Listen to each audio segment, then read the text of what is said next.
10 വർഷമായിട്ട് കേരളത്തിൻ്റെ മുഖ്യമന്ത്രിയാണ്. ഇതൊരു ചരിത്രമാണ്. ഇതിനു മുമ്പ് ആരും 10 വർഷം തുടർച്ചയായിട്ട് ഇരുന്നിട്ടില്ല. അപ്പോൾ ആദ്യത്തെ 5 വർഷവും രണ്ടാമത്തെ 5 വർഷവും തമ്മിൽ വ്യത്യാസം ഉണ്ടാവും. കാരണം അദ്ദേഹത്തിൻ്റെ ഭരണം തന്നെ കഴിഞ്ഞു വരുന്ന അടുത്ത 5 വർഷമാണ്. അപ്പോൾ ഈ 2 വർഷങ്ങൾ തമ്മിൽ എന്തൊക്കെ വ്യത്യാസങ്ങളുണ്ടായിട്ടുണ്ട്? ആദ്യത്തെ 5 വർഷം കഴിഞ്ഞ് രണ്ടാമത്തെ 5 വർഷവും ഭരിക്കുമ്പോൾ എന്തൊക്കെ വ്യത്യാസങ്ങളായിരിക്കും കേരളത്തിനുണ്ടായിരിക്കും? ഒരു പ്രധാന കാര്യം, നമ്മുടെ നാട്ടിൽ ഒരു ഘട്ടം നാട് നേടിയ പുരോഗതി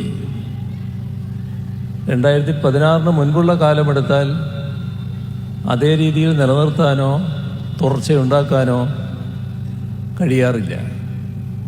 നേരെ മറിച്ച് അധോഗതിയിലേക്ക് പോയ അനുഭവമുണ്ട്.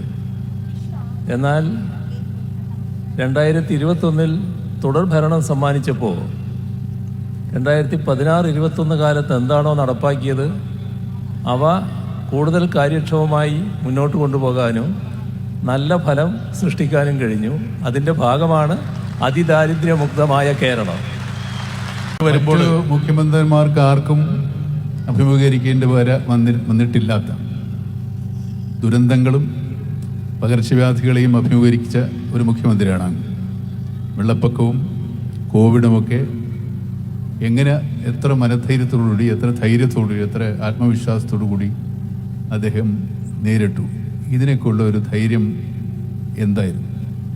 അതാണ് നമ്മുടെ നാടിൻ്റെ പ്രത്യേകത, നമ്മുടെ ജനതയുടെ പ്രത്യേകത. നാടും ജനങ്ങളും കാണിച്ച ഒരുമയും ഐക്യവും അതാണ് ഏത് പ്രതിസന്ധിയെയും നേരിടാൻ കേരളത്തെ പ്രാപ്തമാക്കിയത്. അതാണ് അസാധ്യം എന്ന ഒന്ന് ഇല്ല എന്നത് കേരളം തെളിയിച്ചുകൊണ്ടിരിക്കുന്നത്.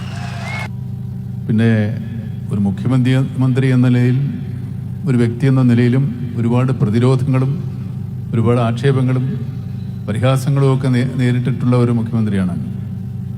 ഇതൊക്കെ അങ്ങയിൽ എന്ത് തരത്തിലുള്ള വികാരമാണ് ഉണർത്തിയിട്ടുള്ളത്? ഇതിനോടൊക്കെ എങ്ങനെയാണ് അങ്ങ് മനസ്സുകൊണ്ട് പ്രതികരിക്കുന്നത്? പൊതുവേദിയിൽ പോട്ടെ, മനസ്സിൽ എന്ത് തോന്നിയപ്പോഴൊക്കെ? അത് ഞാൻ പലപ്പോഴും പറഞ്ഞിട്ടുള്ളതാണ്. അതൊന്നും എന്നെ ബാധിക്കാറില്ല.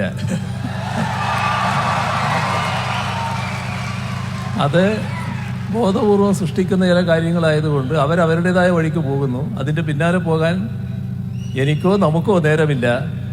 എനിക്കും നമുക്കും വേറെ ചില വഴികൾ ചെയ്യാനുണ്ട്. ആ കാര്യങ്ങൾ നിർവഹിച്ചാൽ നാട് കൂടുതൽ നല്ല നിലയിലേക്ക് മുന്നേറും.